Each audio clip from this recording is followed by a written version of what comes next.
Hello there, Martin Popoff here. Welcome back to another solo show of our YouTube show, The Contrarians.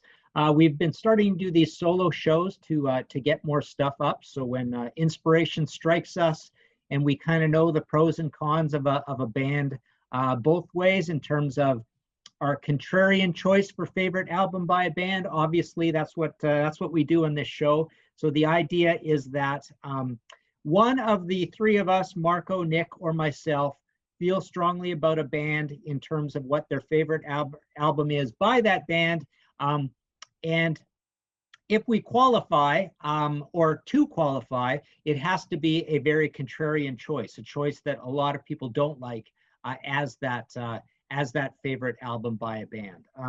I figured I had to do this show by myself because this may actually take the cake. Well, we've got some pretty contrarian choices on this show for favorite albums by different bands, but this one is a very, very contrarian choice, as proven recently when I went on Pete Pardo's Sea of Tranquility. I've been going on there a fair bit, and we did an episode on favorite prog albums of all time, and the album that I'm going to pick here is actually the one that came out as my favorite prog album of all time. Just literally by, how I would do these lists is I would just start laying them down and then typing one above, one below, one above, one below, and then I look at the list and go, wow, that's my favorite album. Okay, by this band or in this genre or whatever. But I also took a good look at Pete's show. The band this week is going to be King Crimson. So I took a look at Pete's show on King Crimson, realized how contrarian this choice was. I was actually quite surprised to see this. But yeah, without further ado, The Contrarians, an episode on King Crimson. So first off, what we always do in this show is just give you a little history of the band. So King Crimson, it's a long, convoluted history. It goes back to 1969. The very first album was this one here, In the Court of the Crimson King. Let's see how we go there. Take out plastic for you. There we go. It's considered, by many to be the first prog album of all time because Yes didn't start particularly prog. Neither did Genesis. Neither did Jethro Tull. There are other examples, Moody Blues. People always throw in, what else? SF Sorrow, Mothers of Invention, Freak Out, Beatles, Sgt. Pepper. But in terms of like being prog right out of the gate, this is pretty much it. And then 1970 things are really sort of going. But it's the domain of Robert Fripp and a bunch of people. It's almost a collective right from the start. Lots of lineup changes, but with some pretty famous people in the band. Bill Bruford, John Wetton, Greg Lake, Boz Burrell. And then, so they go through the 70s, well, actually only really the early 70s, and put out a lot of strange, eclectic, dark, progressive, really out there music, ending with Red.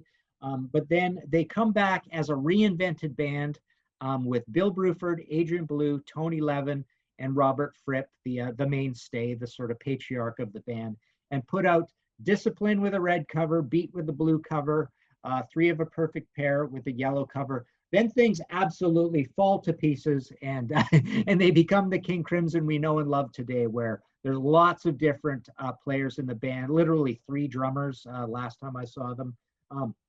But the other thing that happens is it becomes a tangled mess of EPs, the odd studio album, but even when it's a studio album, long instrumental tracks and passages, pretty noisy music, like pretty, I call it heavy metal car crash music. Lots of live albums all interspersed with what's going on. Some of them are of the band of the time, some of them are archival. Just becomes a big, huge mess at one point with the likes of Power to Believe, Construction of Light, Vroom, Thrack Attack, Thrack, all this. So it gets pretty crazy. But essentially what you need to know is that they were a big, huge, well-respected, dark prog band, the most obscure one, really, of the big bands, and then Van der Graaf, if you want to go down one level down, but definitely more obscure. They only have one gold album in America, RIA certified, the first album. but definitely more obscure than Tull, Genesis, and Yes, and ELP for that matter, I suppose. But yeah, just a notorious band almost, because it's really pretty crazy music. And then like I say, there's that 69 to about 74 chunk, and then there's the 80 to about 83, and then they go away for a while again, and then they come back as this very complicated 90s and 2000s and 2010s sort of story. So that's King Crimson. So yeah, choice for favorite album of this band, contrarian choice. Like I say, very, very contrarian choice. Here you go. It is the second of the 80s period, Beat. Totally love this record. Now, the reason I love this record so much is, and literally, like I say, it came out as my favorite prog album of all time, which is even more contrarian. It's absolutely nuts, right? Nutty. Because at that point, it should be something like Close to the Edge. Close to the Edge always wins that poll. Lamb Lies Down on Broadway always comes in second in that poll. And obviously, I just did a Contrarians episode where I picked Going for the One even over Close to the Edge, but that's not crazy. This one definitely is. So basically, this band, what they do is they become a very strange sounding band of crazy individual performances and individual styles. You've got Tony Levin on bass with his stick and his fretless sound. World music sound. He's also associated with Peter Gabriel at this point as well, right? You've got Robert Fripp with the things he does, which is essentially two different main things. One is the looping Frippatronics sort of sound, and the other is sort of a how would I describe it? When he solos, he has this noisy atonal thing that he does, which is just beautiful. David Bowie, Peter Gabriel, he's guesting on a lot of things. Then you've got Adrian Belew, and he has his own guitar sound, which is more of like an animal noises, slightly comedic, screechy, cool, eclectic sound. But more than anything, you've got Adrian Belew, this massive, really great star, a legend when it comes to his lyrics and his vocals, as far as I'm concerned, and his songwriting. He has a strong Beatlesque quality to him. And then you've got Bill Bruford, who has transformed over the years through like Feels Good to Me and what he did in King Crimson, using some things like timbales and the trashy cymbal on Red and all that stuff into this new sound, which is a whole new configured way. It's a bit of a world music sound, but it is signature Bill Bruford, and probably more signature over the space of these three albums than he would ever be, except for perhaps those late 70s solo albums, I think. So that's the band, a very exotic, strange band, and that's what I love about them. The first one is an amazing album too. This one's a little more heavier and guitar-y, I think. And then this one starts going into the whole a little bit too much instrumental passages and noise. And then, so the reason I love this one is it sits in a sweet spot of songwriting. This is as accessible as it gets for them. Shorter songs, Adrian all over the place, and it's got this cool beat generation theme with Neil and Jack and Me and Sartori and Tangier, Peter Bowles, is that his name? In Morocco and all that. They have The Sheltering Sky on the other album, but Neurotica, The Howler, Requiem. So there's a cool kind of beat generation theme to this record. I don't think it's through every single song, really. But what does go through all the songs is just great songwriting by Adrian. I will give Adrian all the credit because Adrian really, it's kind of his thing. I mean, I love Twang Bar King and I love Lone Rhino around this time as well. So that's my choice as favorite King Crimson album.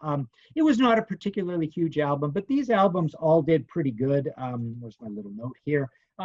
These three in a row, 45 on the Billboard charts, 52 on the Billboard charts, 58. So they were kind of known. People were paying attention to them. You could not, if you were a prog guy or a deep music guy, because it was pretty strange music, pretty interesting. But yeah, what I realized when looking at, when Pete did a ranking of the albums show on King Crimson, on Sea of Tranquility. I was astonished and almost felt like I had to apologize, or I was embarrassed for rating Beat as my favorite prog album of all time, you know, let alone King Crimson album, because it's just so weird and wacky. And you know, I get confused of being contrary. Running a show like the Contrarians, we're definitely always going to be, you know, just stepping in it, right? We're really like setting ourselves up for always being called Contrarians, because on this show, or at least this type of show, we also do the worst album show. We're always going to be, you know, looked at as Contrarians because that's what we're picking. But here's what I sort of figured out. So one thing, you know, we do look at when we look at the other side of what is the you know, the consensus of greatest King Crimson album, songs that they played live.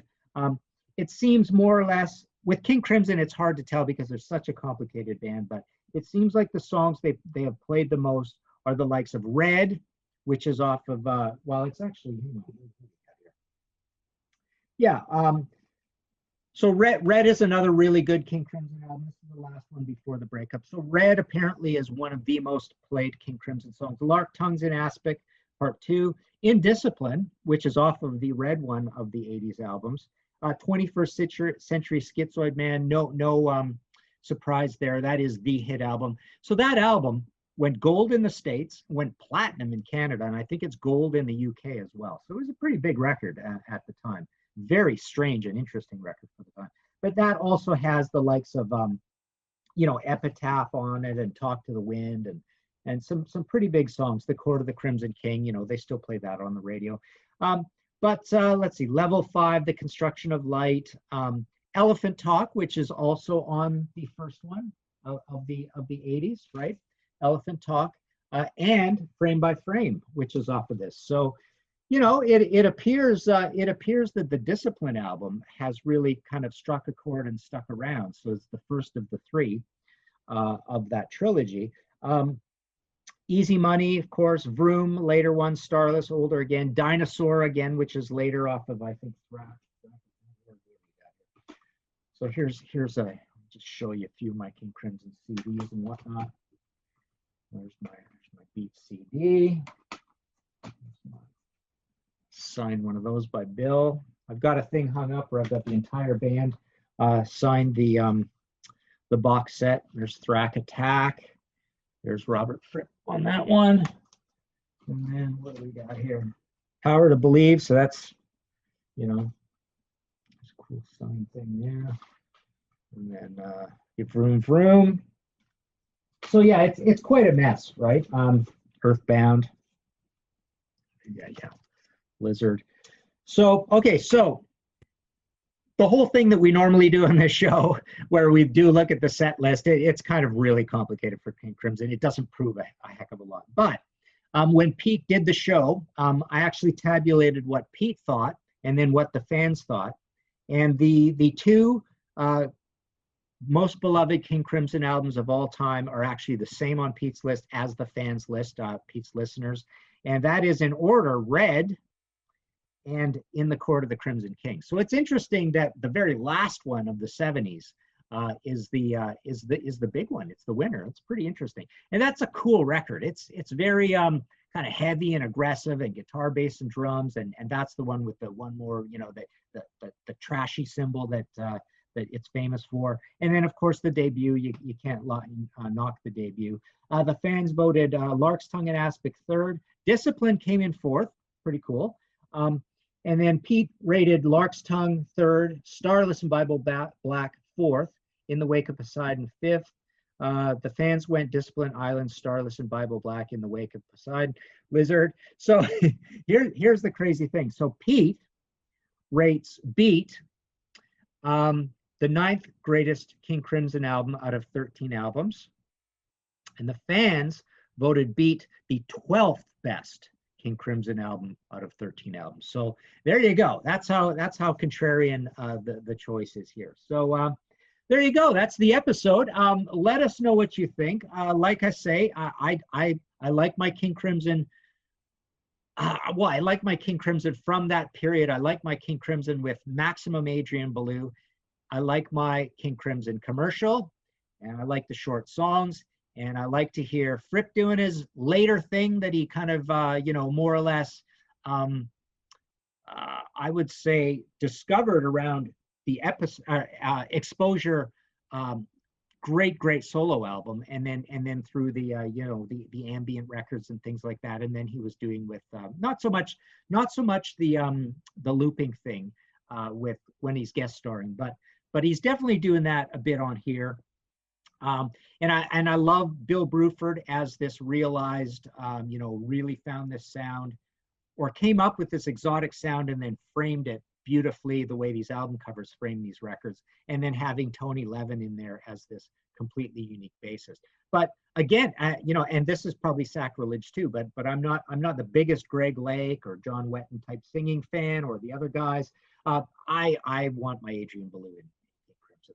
That's all there is to it. That's my favorite stuff, and I do like almost everything that he sings on, which is so sparing as we move past these records. There's just not that much he's on. So there you go, King Crimson Beat as my contrarian choice for greatest King Crimson album. Let us know in the comments. Inevitably we will actually take your comments and read them and respond to your comments. We like doing these feedback episodes, right? That we've kind of started doing and gotten into a groove. But let us know what you think the greatest King Crimson album is. We love reading the comments. The comments make us, continue to do these shows. Honestly, it's the most fun of these shows is reading what you guys think. So there you go. Signing off for the Contrarians, Martin Popoff, King Crimson Beat.